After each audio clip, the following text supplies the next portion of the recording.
Dear students, आज जो हमारा टॉपिक है वो है हेलोजिनेशन के बेसिस पर ही। आज हम देखेंगे कि जो हेलोजिनेशन ऑफ अल्केन्स हैं उसमें हमें किस किस्म के क्वेश्चंस आ सकते हैं, और उसी हेलोजिनेशन ऑफ अल्केन्स के बेसिस पे कुछ प्रॉब्लम्स यहाँ सॉल्व करेंगे। तो इससे पहले कि हम क्वेश्चंस करें हेलोजिनेशन ऑफ अल्केन्स के टॉपिक पर, हमें ये पता होना चाहिए कि हेलोजिनेशन ऑफ अल्केन्स किस मैकेनिज्म के तहत होती है। नाउ तो टॉपिक होगा हमारा आज, that is halogenation of alkanes. मगर चूंकि हेलोजिनेशन ऑफ अल्केन्स हमने डिटेल में पढ़ा है, तो आज हम इस पे क्वेश्चंस करेंगे, प्रॉब्लम्स देखेंगे। सबसे पहला पॉइंट कि कोई भी क्वेश्चन सॉल्व करने से पहले हमें इस हेलोजिनेशन के बारे में ये पता होना चाहिए कि it occurs through free radical mechanism. तो पहला पॉइंट जो हमें पता होना चाहिए, it occurs through free radical mechanism.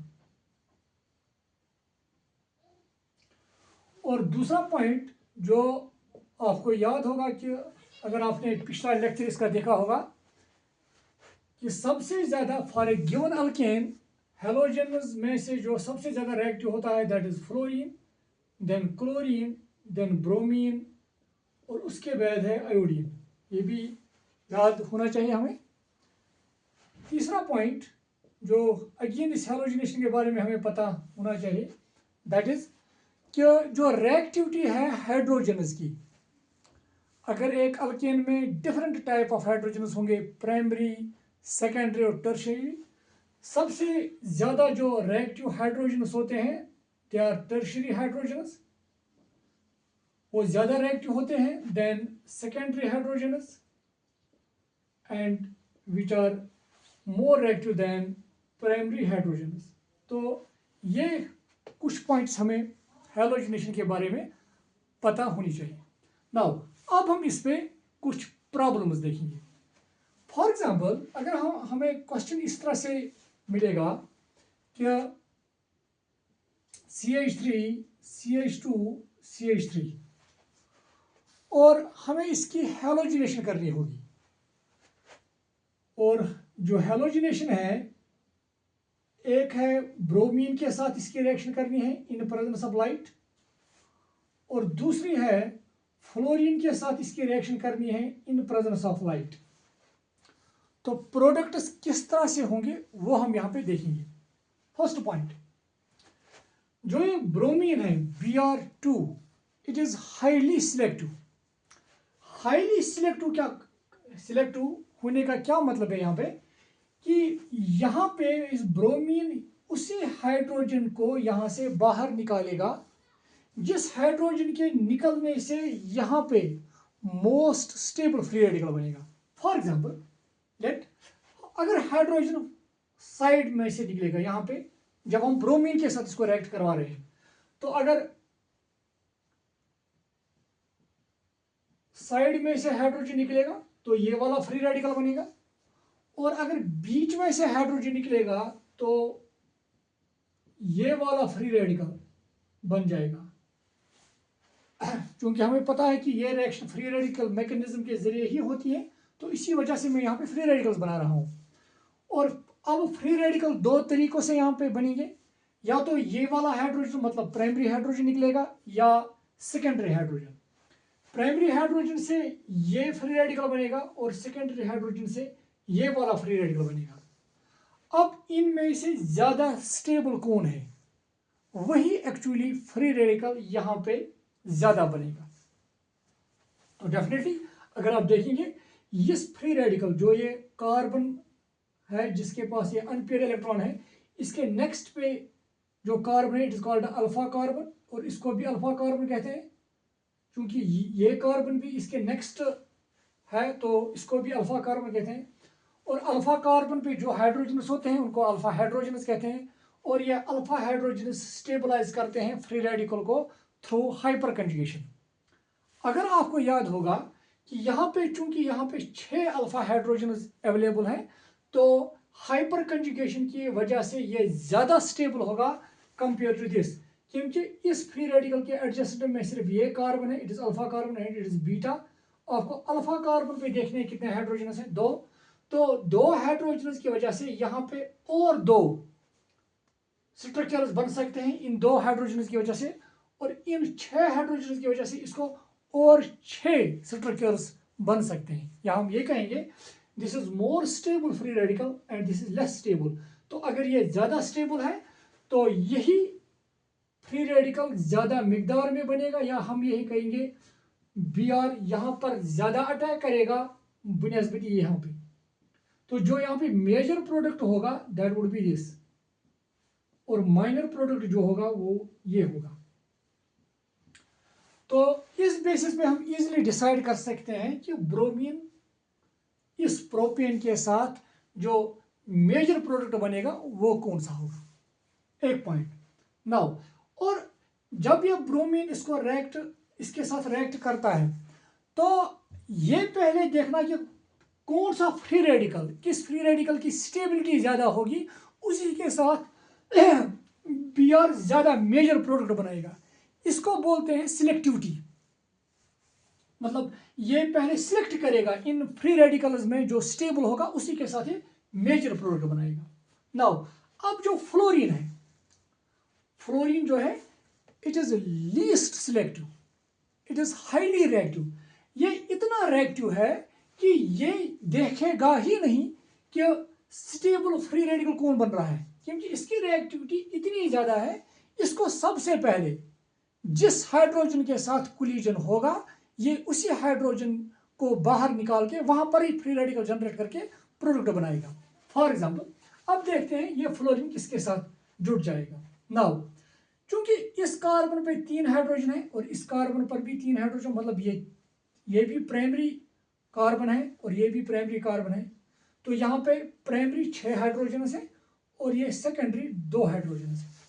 Now अब ये फ्लोरीन यहाँ क्या ये यहाँ पे फ्री रेडिकल बनाएगा या यहाँ पे, वो डिपेंड करता है इसकी रिएक्टिविटी।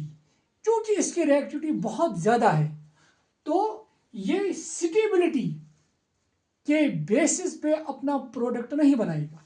स्टेबिलिटी के बेसिस पे फ्री रेडिकल कौन स्टेबल होगा उस बेस पे अपना प्रोडक्ट नहीं बनाएगा, बल्कि ये देखेगा कि किस कार्बन के इर्द गिर्द मुझे हाइड्रोजन को निकालना आसान होगा। क्योंकि ये जो कार्बन है, चाहे आप ये कार्बन देखिए या ये कार्बन लेस स्टीरिकली हिंडर्ड है, इसके बरक्स ये जो कार्बन है ये ज्यादा स्टीरिकली हिंडर्ड है। मतलब अगर आप इस कार्बन को देखेंगे, इस कार्बन के इर्द गिर्द अगर मैं थोड़ा इसको यहाँ पे बनाऊंगा, ये इस तरह से होगा। अगर थोड़ा याद होगा आपको, चूंकि ये इसने 4 बॉन्ड्स बनाए हैं, तो ये है इसका एक H, यह है दूसरा H और यह है CH3 इसका, चूंकि टेट्राहेड्रल अरेंजमेंट होगा इस कार्बन के इर्द गिर्द। और ये ग्रुप जो है ये बल्कि ग्रुप्स हैं, और बल्कि ग्रुप होने की वजह से इस फ्लोरीन को इस कार्बन के पास पहुंचने के लिए बहुत ही मेहनत करनी पड़ेगी। इसके बरकस अगर ये फ्लोरीन यहाँ पे अटैक करता है, क्योंकि इसके इर्द गिर्द छोटे छोटे हाइड्रोजन 3 है, मतलब स्मॉल ग्रुप्स हैं, तो उस वजह से इस फ्लोरीन को यहाँ पे अटैक करना ज़्यादा आसान होगा बनस्बत इस कार्बन पे। मतलब सेकेंडरी कार्बन पे अटैक मुश्किल करना होगा बनस्बत प्राइमरी कार्बन पे। और ये चूंकि हाईली रिएक्टिव है, ये सिलेक्टिविटी देखेगा ही नहीं, ये वो यहाँ पे कौन सा फ्री रेडिकल ज़्यादा स्टेबल होगा वो उसके लिए ये इंतज़ार नहीं करेगा। ये सिंपली इनमें देखेगा कि कहाँ किस कार्बन के इर्द गिर्द स्टीरिक हिंड्रेंस कम है, और जिसके साथ ये इजीली कोलाइड करके वहाँ पे हाइड्रोजन रिमूव करके उसके साथ ही बॉन्ड बनाएगा। क्योंकि जब हम इन तीनों कार्बन्स को देखेंगे, इन तीनों कार्बन्स में ये 2 कार्बन्स लेस स्टीरिकली हिंडर्ड है देन द सेकेंडरी कार्बन, और ऑटोमेटिकली इसका जो मेजर प्रोडक्ट होगा वो इसके साथ होगा। तो यहाँ पे जो मेजर प्रोडक्ट होगा that would be CH3 CH2CH2F, ये एक मेजर प्रोडक्ट होगा यहाँ पे। नाउ तो यहाँ पे एक चीज आप याद रखेंगे, क्योंकि fluorine is least selective and more reactive, और अगर मोर रिएक्टिव है तो ये सिंपली कौन सा हाइड्रोजन या किस कार्बन के साथ जुड़ जाएगा जो लीस्ट स्टेरिकली हिंडर्ड होगा, वहां पे वो स्टेबिलिटी के लिए वेट नहीं करेगा कि कौन सा फ्री रेडिकल ज्यादा स्टेबल होगा। तो ये आप याद रखेंगे, fluorine is least selective as it is highly reactive, क्योंकि इसकी रिएक्टिविटी इतनी ज़्यादा है कि ये सिलेक्ट नहीं करेगा, मतलब ये नहीं देखेगा कि कहाँ पे फ्री रेडिकल ज़्यादा स्टेबल बनेगा।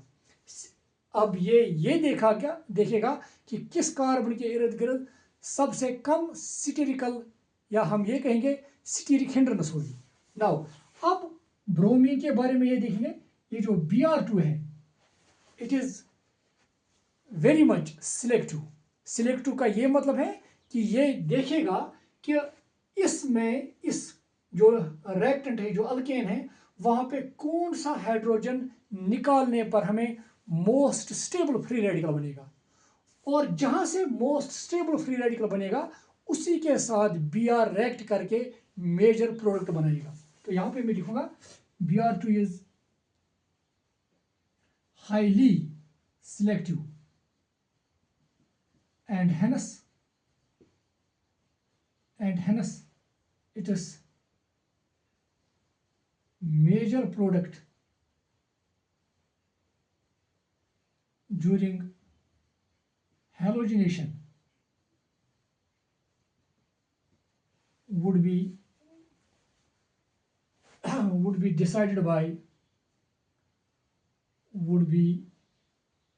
decided by stability of free radical। तो ये हमने देखा कि ब्रोमीन और फ्लोरीन के साथ जो ये प्रोडक्ट्स बनेंगे, मेजर प्रोडक्ट किस तरह का होगा और कैसे हम इनको एक्सप्लेन करते हैं। आप यहाँ तक ये नोट कीजिएगा। तो हम देखेंगे अब इसी के ऊपर कुछ और क्वेश्चंस भी देखेंगे और कुछ और पॉइंट्स भी यहाँ पे ऐड करेंगे।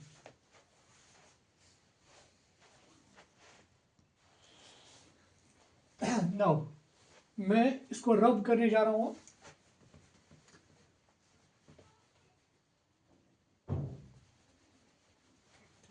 अब एक और पॉइंट,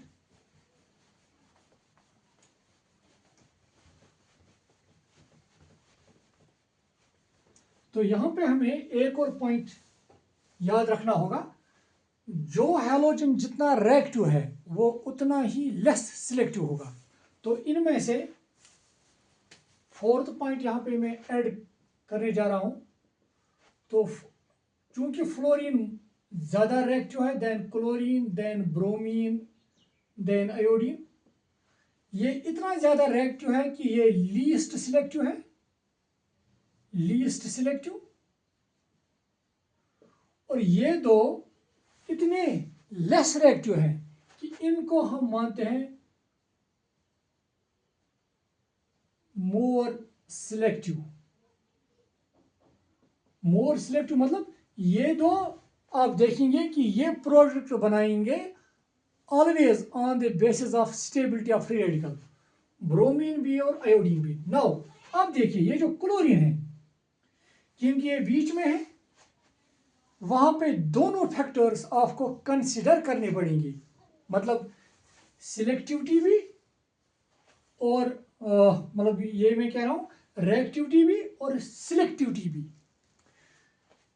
क्योंकि क्लोरीन जो है वो बेशक फ्लोरीन से कम रिएक्टिव है, मगर ब्रोमीन आयोडीन से ज्यादा रिएक्टिव है।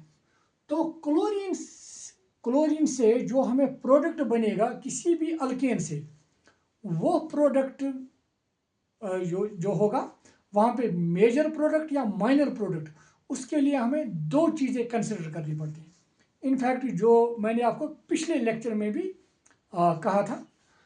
तो यहाँ पे आप जब भी ब्रोमीन और आयोडीन के साथ रिएक्शन करनी होगी तो हम देखेंगे simply the stability of free radical वही मेजर प्रोडक्ट बनाएगा।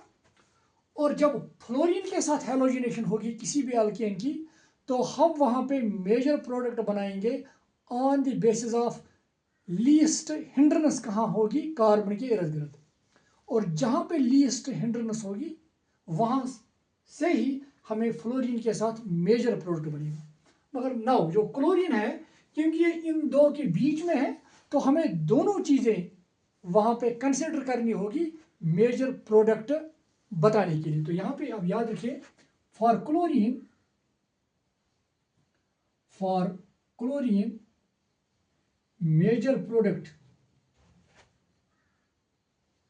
major product is decided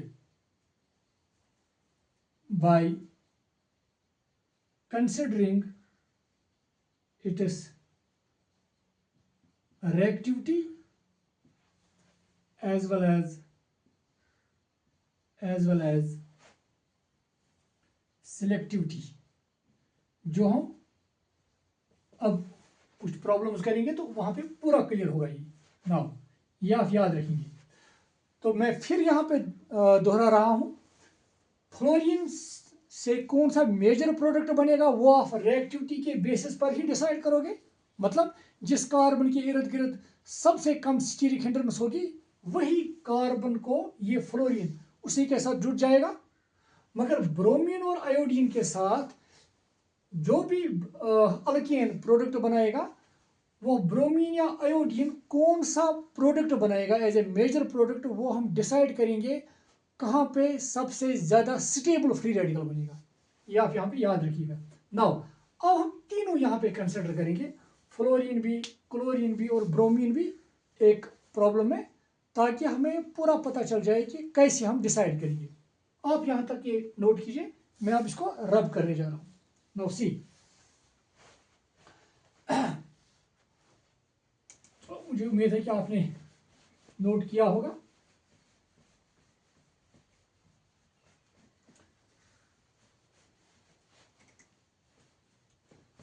अब देखिए, फॉर एग्जाम्पल अगर हमारे पास एक अल्केन है इस तरह से,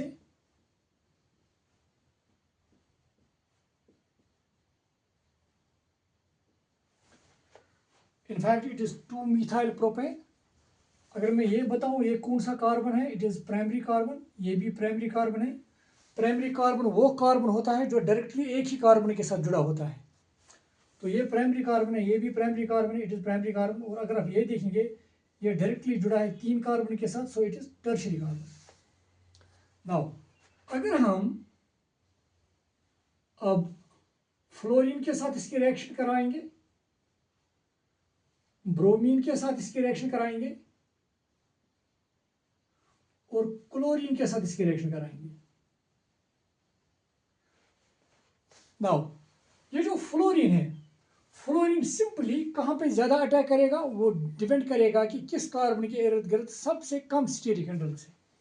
अगर आप ये कार्बन, ये चूंकि ये तीनों कार्बन अगर आप देखेंगे इक्वलेंट है, मतलब जिस तरीके से हाइड्रोजन यहाँ पे होगा है, ये कार्बन भी अटैच है इस तरह से इस ग्रुप का से, और ये कार्बन भी इसी तरह के ग्रुप से अटैच है अगर आप देखेंगे, और ये भी इसी तरह। मतलब ये जो तीनों कार्बन है, ये और ये इक्वलेंट कार्बन है, और यहाँ पे जो हाइड्रोजन है इनको हम इक्वलेंट हाइड्रोजन बोलते हैं।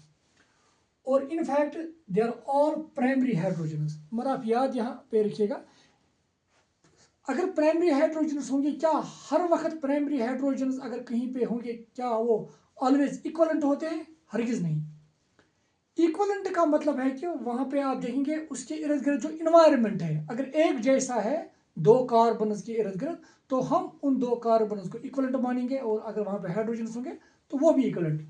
जैसे कि इसके इर्द गिर्द जैसा इन्वायरमेंट है उसी तरह का इन्वायरमेंट इसके इर्द गिर्द है, और उसी तरह का इन्वायरमेंट इस कार्बन के इर्द गिर्द है।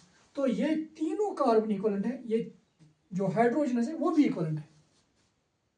नाउ इस कार्बन के इर्द गिर्द एक तो ये बड़ा ग्रुप है और ये 3 छोटे ग्रुप्स हैं, यहाँ पर भी ऐसा ही है और यहाँ पर भी ऐसे। और अगर यहाँ पे देखेंगे इस कार्बन के इर्द गिर्द यहाँ पे 3 बड़े बल के ग्रुप्स हैं।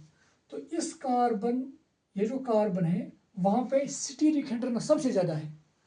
तो फ्लोरीन चूंकि हाईली रिएक्टिव है, ये उस कार्बन के साथ बॉन्ड बनाएगा, उस कार्बन के साथ मेजर प्रोडक्ट बनाएगा जो लीस्ट स्टीरिक हिंड्रेंस में होगा, एंड दैट इज डेफिनेटली ये कार्बन है या ये कार्बन।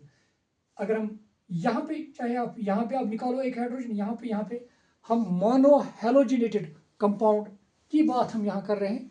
ब्रोमीन का भी मोनो हेलोजिनेटेड प्रोडक्ट बनाएंगे और क्लोरीन का भी। नाउ फिर इस फ्लोरीन को कहाँ पे अटैक करना आसान होगा, क्योंकि इसके इर्द गिर्द ज़्यादा स्टीरिक हिंड्रेंस है और इसके इर्द गिर्द कम स्टीरिक हिंड्रेंस है।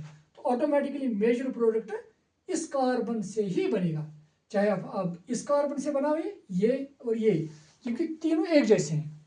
तो मेजर प्रोडक्ट बनेगा हमें इस तरह से।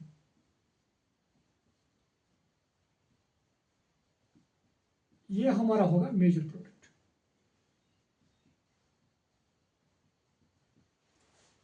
नाउ अब ब्रोमीन की बात है, जिस तरह से मैंने आपको कहा, bromine is highly selective. Highly selective ये देखेगा कि यहाँ पे हमें किस हाइड्रोजन के निकालने से मोस्ट स्टेबल फ्री रेडिकल बनेगा। और डेफिनेटली अगर आप देखेंगे यहाँ पे, अगर हम यहाँ से हाइड्रोजन निकालते CH3 C CH3 H CH2 ये वाला फ्री रेडिकल, और चूंकि ये हाइड्रोजन निकालने से भी ऐसा ही फ्री रेडिकल बनेगा और यहाँ से हाइड्रोजन निकालने पर भी ऐसे ही, और दूसरा जो पॉसिबल है वो है ये हाइड्रोजन निकालने से। ये देखिए आप, ये वाला फ्री रेडिकल, और डेफिनेटली आपको पता होगा ये वाला फ्री रेडिकल ज़्यादा स्टेबल है, क्योंकि अगर आप देखेंगे यहाँ पे कितने अल्फा हाइड्रोजन हैं, 3 6 और 9। और अगर आप यहाँ पे देखेंगे इसका अल्फा कार्बन ये है और इस अल्फा कार्बन पे सिर्फ एक हाइड्रोजन है, और हमें पता है कि जितने अल्फा हाइड्रोजन ज़्यादा होंगे इस फ्री रेडिकल में तो वो उतना ही ज़्यादा स्टेबल होगा बिकॉज ऑफ हाइपर कंजुगेशन। वो आपने पढ़ा होगा या आप उसको पढ़ेंगे। यहाँ पे आप भी याद रखेंगे जहाँ पे अल्फा हाइड्रोजन ज़्यादा है तो वो फ्री रेडिकल ज़्यादा स्टेबल होगा, तो इसका मतलब ये ज़्यादा स्टेबल है। तो अगर ये ज़्यादा स्टेबल है तो यही मेजर प्रोडक्ट बनाएगा ब्रोमीन के साथ। तो यहाँ पे जो मेजर प्रोडक्ट हुआ that would be this.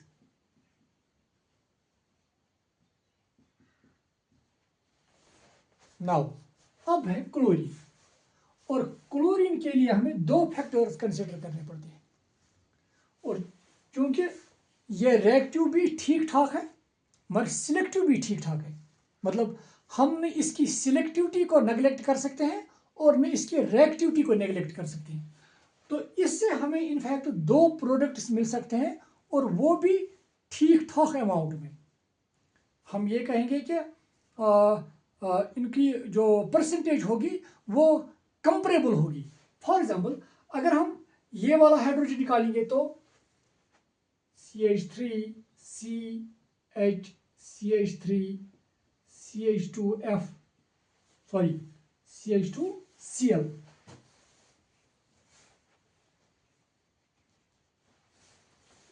CH2Cl, और दूसरा प्रोडक्ट हम यहाँ पे बनाएंगे CH3 C CH3 CH3 और यहाँ पे Cl। अब इनमें कौन मेजर होगा और कौन माइनर होगा हम इनफैक्ट ऐसे ही नहीं डिसाइड कर सकते। हमें दोनों फैक्टर्स कंसिडर करने हैं, एक सिलेक्टिविटी और दूसरा जो फैक्टर है दैट इज रिएक्टिविटी। अब हम कैसे इस क्लोरीन से जो हमें यहाँ पे प्रोडक्ट मिलेगा, अब हम कैसे बता सकते हैं कि इनमें कौन मेजर और कौन माइनर प्रोडक्ट होगा। उसके लिए हमें कुछ चीज़ें पता होनी चाहिए। नंबर 1, एक तो relative reactivity of this hydrogens, जो इस अल्केन के पास ये हाइड्रोजन्स हैं उनकी रिएक्टिविटी जो मैंने यहाँ पे बताया था, रिलेटिव रिएक्टिविटी। और दूसरी बात, उन हाइड्रोजन्स का नंबर क्या है, जैसे कि मैं यहाँ पे आप दिखाऊंगा। आप यहाँ तक पहले ये नोट कीजिए, तो अब हम इसके बारे में डिटेल्ड में बात करेंगे। आप नोट कीजिए अभी।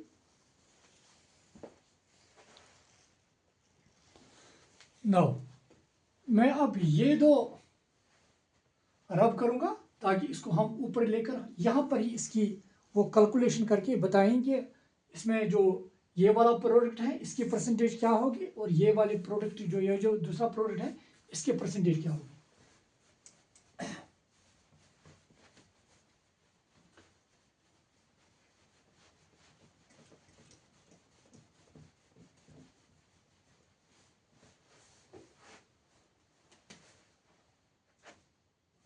इस तरह say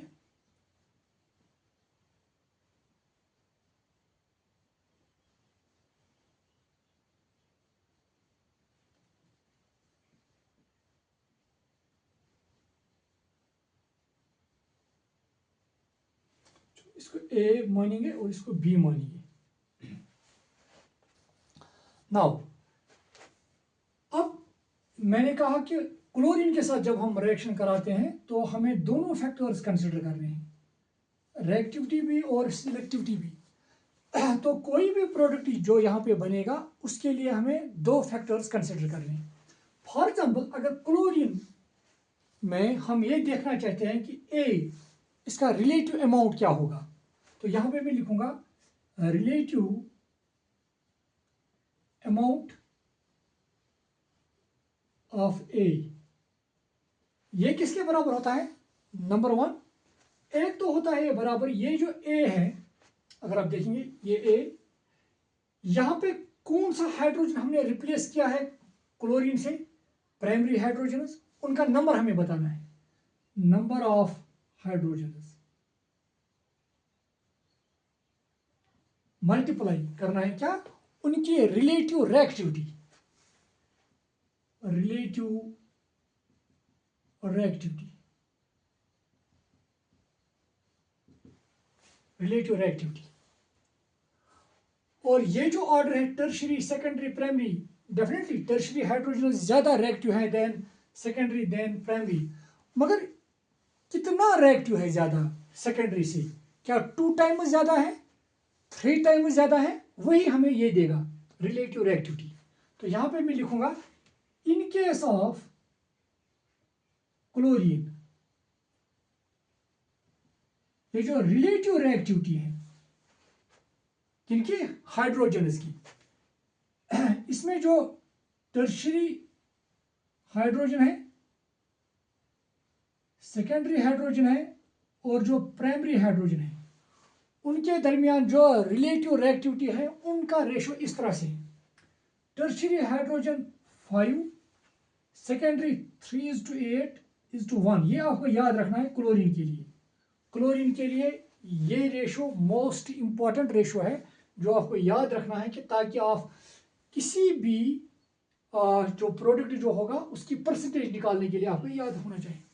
that means tertiary hydrogens, secondary hydrogens और प्राइमरी हाइड्रोजन्स के दरमियान जो रिलेटिव रिएक्टिविटी का रेशो है वो इस तरह से है 5:3.8:1। नाउ अब हम देखेंगे अमाउंट ऑफ ए कितना बनेगा, ये आप याद रखेंगे ये क्लोरीन का। चलो इसको हम यहाँ पर भी, मैं यहाँ पे लिखूंगा उसको, क्लोरीन के लिए टर्शियरी सेकेंडरी और प्राइमरी हाइड्रोजन जो है उनका जो रेशो क्या है, व्हाट इज दैट, 5:3.8:1, ताकि यहाँ पे हम कैलकुलेशन करें ना। अब देखिए, so relative amount of A is equal to number of hydrogens. जरा देखो ए कहां से बना है, यहां से हाइड्रोजन निकला है, वो हाइड्रोजन क्या था, प्राइमरी हाइड्रोजन। प्राइमरी हाइड्रोजन कितने थे यहाँ पे अवेलेबल एक्चुअल अल्केन में, 3+3+3, मतलब ये इक्वलेंट हाइड्रोजन होते हैं, 3+3+3 दैट इज 9।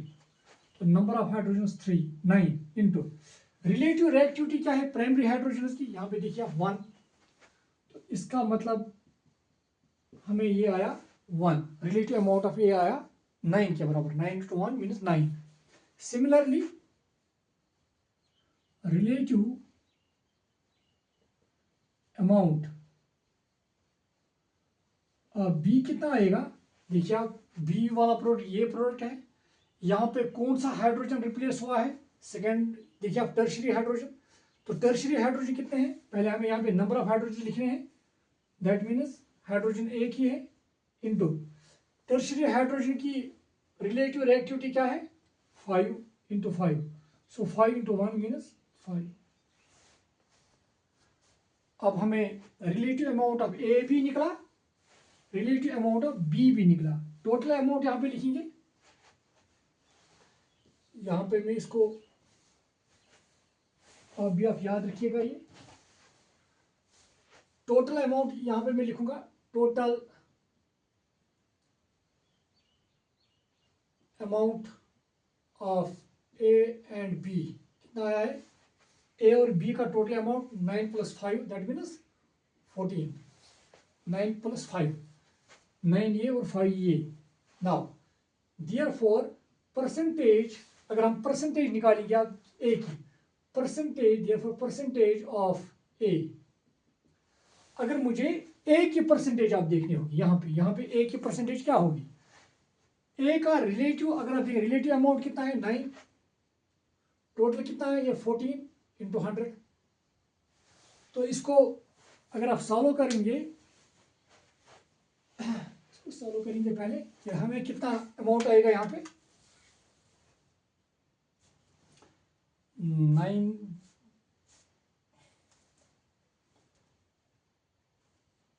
64.28 64.28, तो ये आएगा हमें 64.28%। And similarly percentage of B, B कितना आएगा, सिंपली आप इस तरह से कर सकते हैं क्योंकि 100 में से ये आप निकालोगे तो दैट वुड बी 36 या 35.78% तकरीबन होगा ये, हाँ इसी के तकरीबन इसी के आसपास।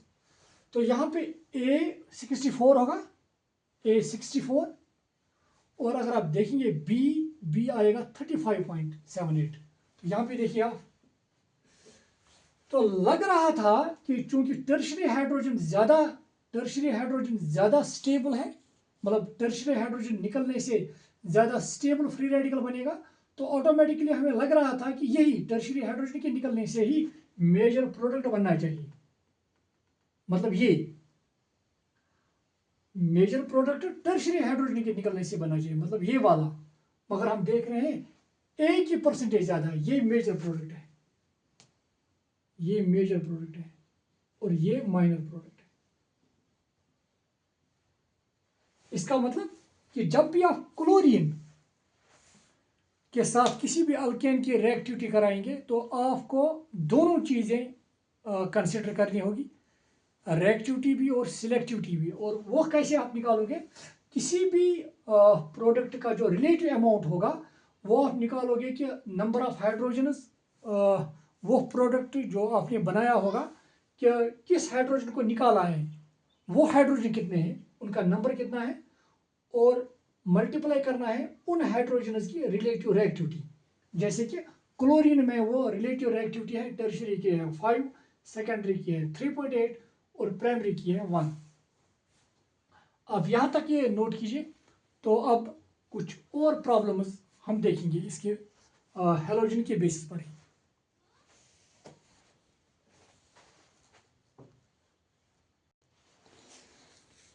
तो एक और प्रॉब्लम करेंगे यहाँ पे इसी बेसिस पे।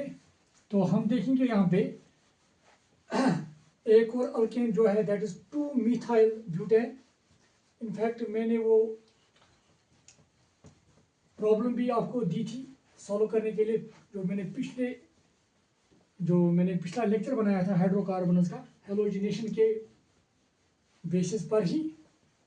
तो इसी को हम सॉल्व करेंगे आज यहाँ पे।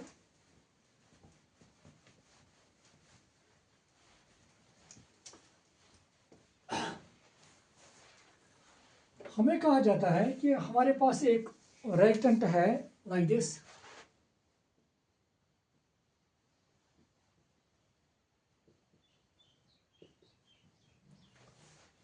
it is 2-methyl butane, it is 2-methyl butane, और यहाँ पे इसकी क्लोरीनेशन हमें करनी है। हमें बताना है कि कितने किस्म के मोनोक्लोरिनेटेड प्रोडक्ट्स पॉसिबल हैं। सो यहाँ पे हमें देखते हैं number of monochlorinated products possible, वो देखने हैं हमें।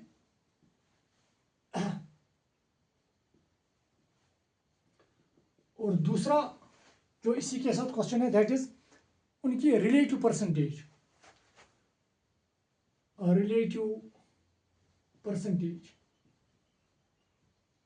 उसमें कौन कम होगा कौन ज्यादा होगा वो भी हम यहाँ पे देखेंगे। नाउ अब चूंकि मोनोक्लोरिनेटेड हमें एक ही क्लोरीन सब्स्टिट्यूट करना है, अब कौन कौन सा मोनोक्लोरिनेटेड प्रोडक्ट पॉसिबल है वो डिपेंड करेगा यहाँ पे हमें कितने टाइप ऑफ हाइड्रोजन पॉसिबल है, कितने टाइप ऑफ हाइड्रोजन। अगर आप देखेंगे इट इज प्राइमरी हाइड्रोजन, क्योंकि एक ही कार्बन से जुड़ा है, it is also primary, it is also primary, it is secondary and it is tertiary. Now यहाँ पे एक इंपॉर्टेंट पॉइंट है, क्या ये हाइड्रोजन और ये हाइड्रोजन इक्वलेंट है? हरगिज नहीं। अगर आप देखेंगे ये जो प्राइमरी कार्बन है और ये प्राइमरी कार्बन, इनका एनवायरनमेंट डिफरेंट है। ये अटैच्ड है उस कार्बन के साथ जो टर्शियरी है और ये अटैच्ड है उस कार्बन के साथ जो सेकेंडरी है। तो इसका मतलब दो, these hydrogen and these hydrogens they are primary but they are not equivalent। तो अब हमें कितने इक्वलेंट सेट के हाइड्रोजन पॉसिबल है? एक तो ये है जिसको मैं यहाँ पे दे दूंगा नंबरिंग ए, और ये एक ही सेट ऑफ हाइड्रोजन हमें दे सकते हैं। आप देखिए ये जो है टर्शियरी, ये दूसरा सेट है, ये तीसरा सेट है और ये चौथा सेट है।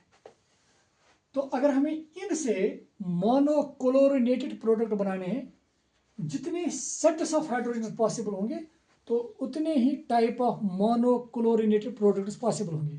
तो कितने होंगे?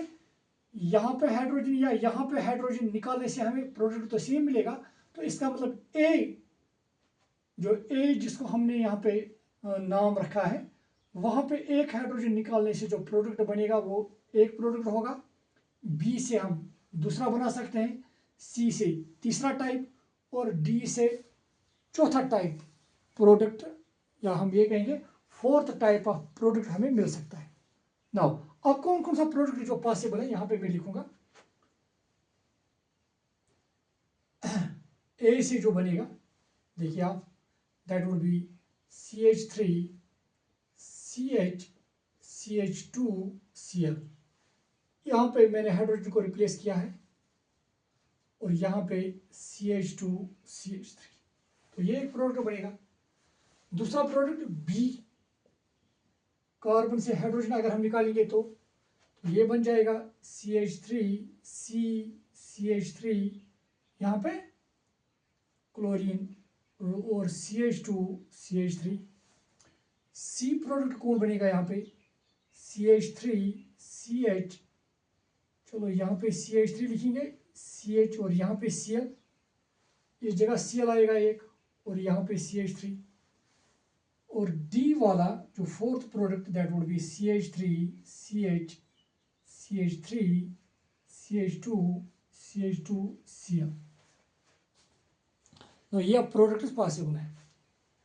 तो इसका मतलब इसकी अगर हम क्लोरीनेशन करेंगे, जो मोनोक्लोरिनेटेड प्रोडक्ट्स पॉसिबल है दे आर 1 2 3 4 पॉसिबल है। अगर आप यहाँ पे देखेंगे और यहाँ पे आप एक और चीज़ याद रखेंगे, हम यहाँ पे स्टीरियो आइसोमर्स कंसिडर नहीं कर रहे हैं। तो यहाँ पे लिखेंगे number of monochlorinated products excluding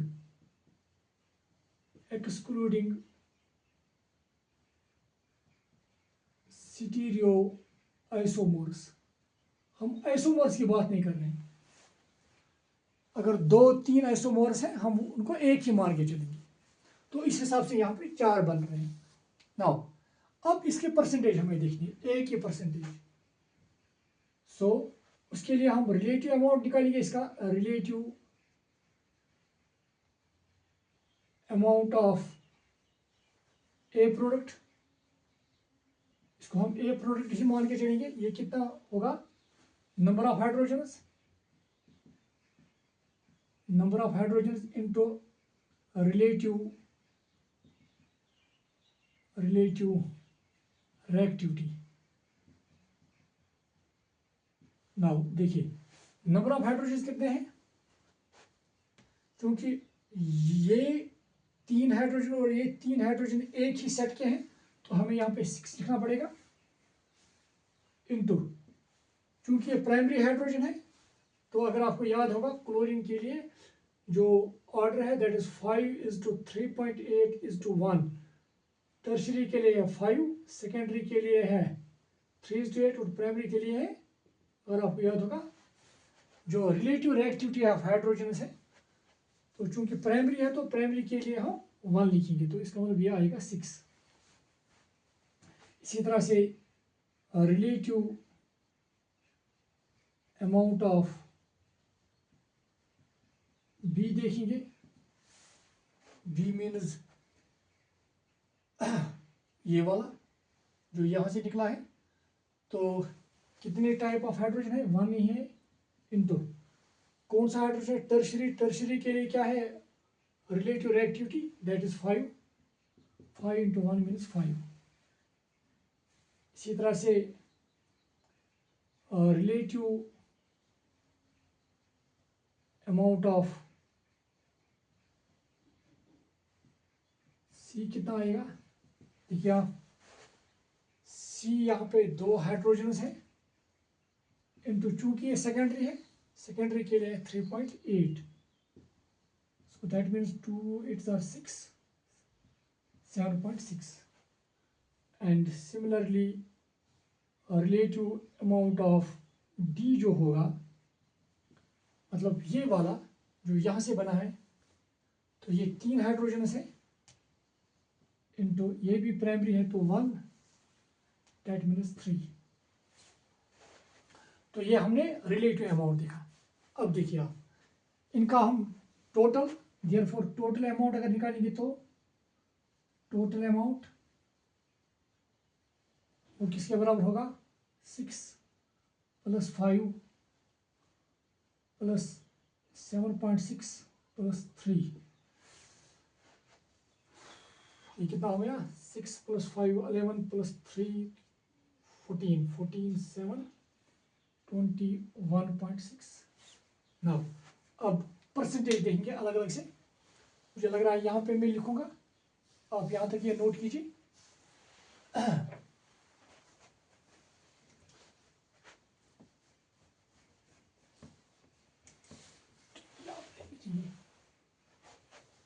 तो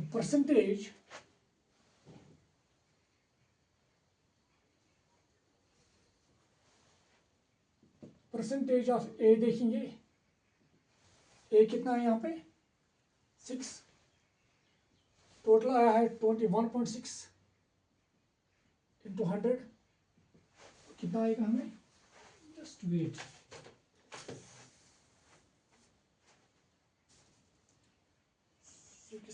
by 21.6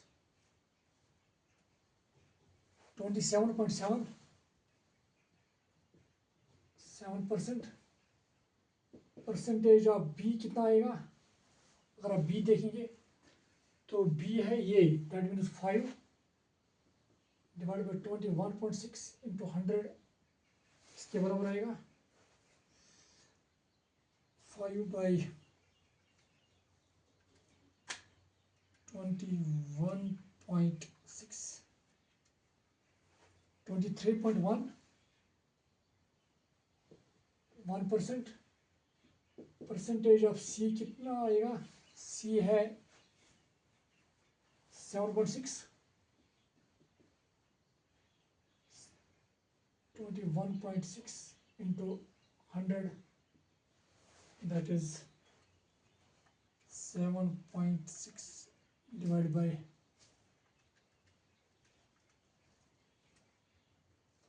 35.18, 35.18%.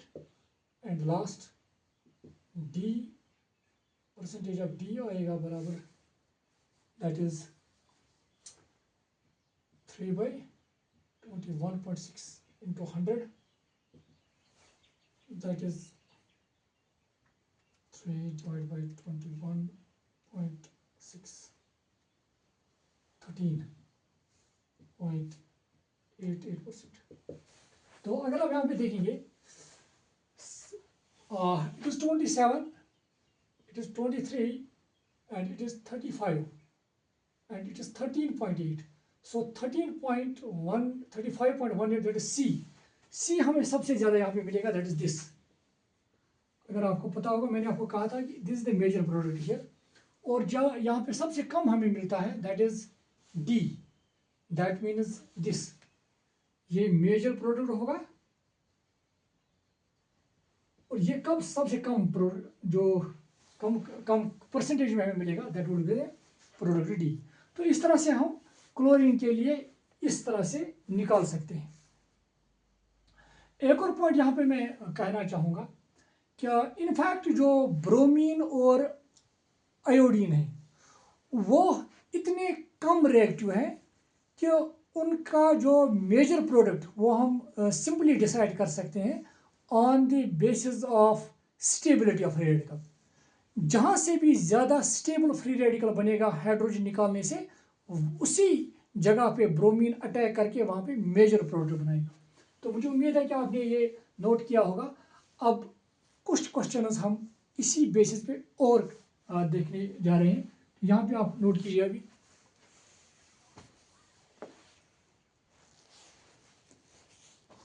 क्वेश्चन हमें है कि हमें एक रिएक्टेंट दिया हुआ है और हमें ये देखना है कि वहां पे कितने कायरल सेंटर्स पॉसिबल है.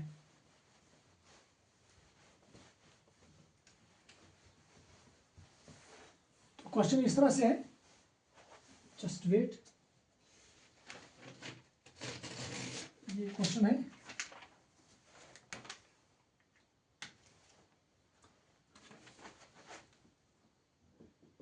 इसी हैलोजिनेशन के बेस पे CH3, CH3, CH2, CH3, number of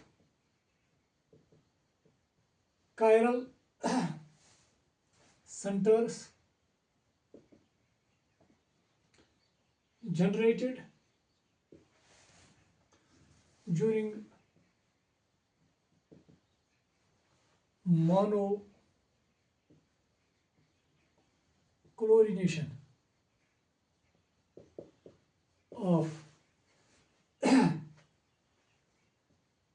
in the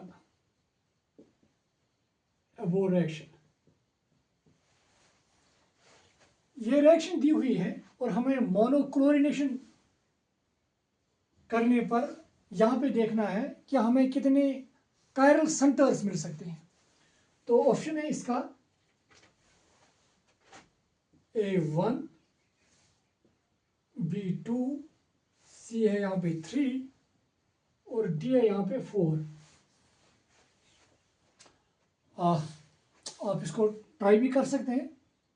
तो सॉल्यूशन हम देखेंगे. पहले हमें मोनोक्लोरिनेशन करनी है और हमें फिर वहाँ पे देखनी है कायरल सेंटर. अगर आप देखेंगे हमने इससे पहले यही क्वेश्चन किया था. तो मोनोक्लोरिनेशन हम यहाँ पर भी कर सकते हैं, यहाँ पर भी कर सकते हैं, यहाँ पर भी कर सकते हैं. जैसे कि अगर आप देखिए एक प्रोडक्ट जो देखिए हम यहाँ पे देखेंगे, ये हुआ एक तो इनसे बन जाएगा, दूसरा इस हाइड्रोजन से, तीसरा इससे और चौथा इससे. तो ए से हमें जो प्रोडक्ट बनेगा वो बनेगा CH2Cl. फिर यहाँ पे है इट इज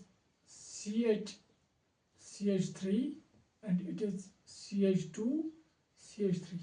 तो ये एक ए से हमें ये बनेगा बी हाइड्रोजन. अगर हम निकालेंगे तो क्या बनेगा यहाँ पे प्रोडक्ट CH3C, CH3, तो यहाँ पे Cl आएगा और यहाँ पे CH2 CH3।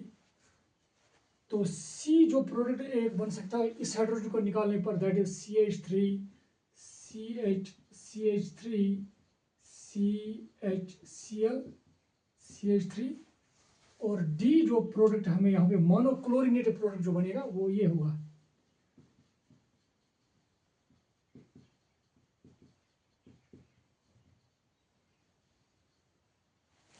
it is Cl here in fact, just wait,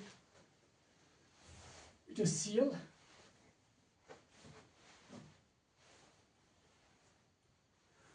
तो ये पहले जो पॉसिबल मोनोक्लोरिनेटेड प्रोडक्ट है, मगर हमें क्या देखना है, number of chiral centres. Chiral centre किस किस प्रोडक्ट में जनरेट है उन्हीं का नंबर बताना है। और हमें पता है कि कायरल सेंटर, अगर आपको याद होगा कि कायरल सेंटर वो कार्बन होता है जिसके चारों ग्रुप्स डिफरेंट होंगे। नाउ अगर आप यहाँ पे देखेंगे, ये जो कार्बन है यहाँ पे दो हाइड्रोजन है, मतलब दो ग्रुप हाइड्रोजन है, तो इसका मतलब ये कायरल सेंटर नहीं बन सकता है। अब इसको देखिए आप, हाइड्रोजन CH3 इथाइल और ये, तो ये कायरल सेंटर है, तो इसमें एक कायरल सेंटर है। अब देखिए इसमें बी में देखिए आप, ये है CH3 CH3 Cl, तो ये कायरल सेंटर ये नहीं है, यहाँ पे कायरल सेंटर नहीं है क्योंकि इस कार्बन के चारों ग्रुप डिफरेंट है। यहाँ पे नहीं है, यहाँ पे देखिए आप HCl डिफरेंट है, CH3 और ये भी है, ये भी कायरल सेंटर है। अगर आप यहाँ देखेंगे, क्योंकि CH3 तो ये कायरल सेंटर नहीं है, यहाँ पर भी क्योंकि दो हाइड्रोजन है पहले से ही, यहाँ पर भी दो हाइड्रोजन, तो इसका मतलब एक तो कायरल सेंटर ए हाइड्रोजन निकालने पे हमें मिलता है और दूसरा C हाइड्रोजन। मतलब इसका जो आंसर है, सही आंसर मुझे उम्मीद है कि आपने किया होगा, that would be 2। So 2 chiral centers are possible during the monochlorination of this compound। एक और क्वेश्चन इस पे करेंगे, आप ये अभी तक फिर भी ये नोट करके रखिए।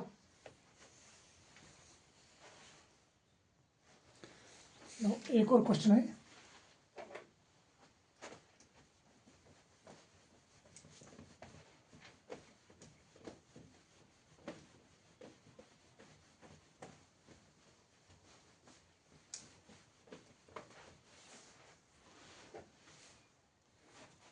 क्वेश्चन हमें है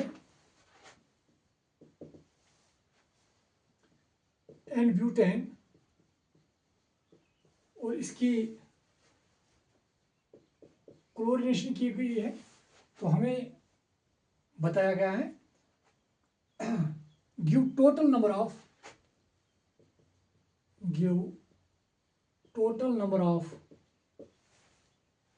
monochlorinated products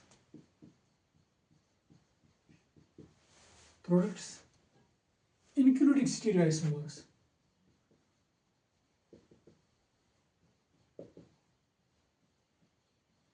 हमें स्टीरियोआइसोमर्स को इंक्लूड करना है यहाँ पे, ये एक इंपॉर्टेंट पॉइंट है यहाँ पे, including stereoisomers which are possible